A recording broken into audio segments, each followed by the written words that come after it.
Hello everyone, and welcome back to our Network Plus course.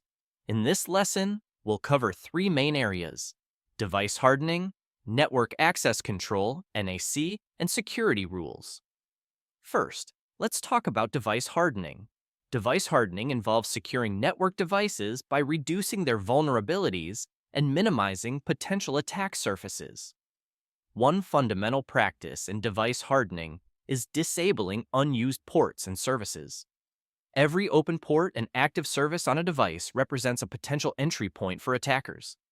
By disabling ports and services that are not in use, you reduce the number of avenues through which malicious actors can exploit your network.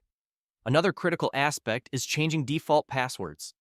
Many network devices come with default usernames and passwords that are widely known and can be easily exploited by attackers.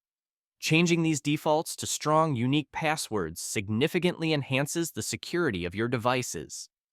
Moving on to Network Access Control, NAC, this set of technologies and policies ensures that only authorized and compliant devices can access network resources.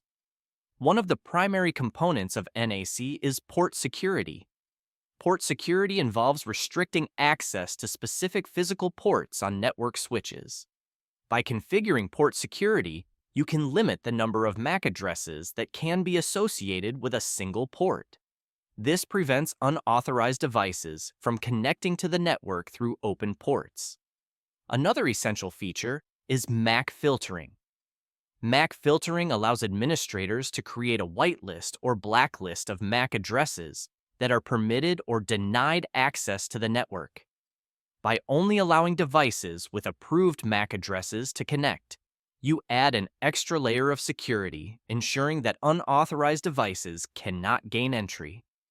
Lastly, let's examine security rules, which are policies that govern the flow of traffic within your network. One of the most common security rules is the Access Control List, ACL. ACLs are sets of rules applied to network devices like routers and switches to permit or deny traffic based on various criteria such as IP addresses, protocols, and ports. By configuring ACLs, you can control which devices or users are allowed to access specific network segments or services. Another important security rule is Uniform Resource Locator, URL filtering. URL filtering involves restricting access to specific websites or web content based on predefined policies.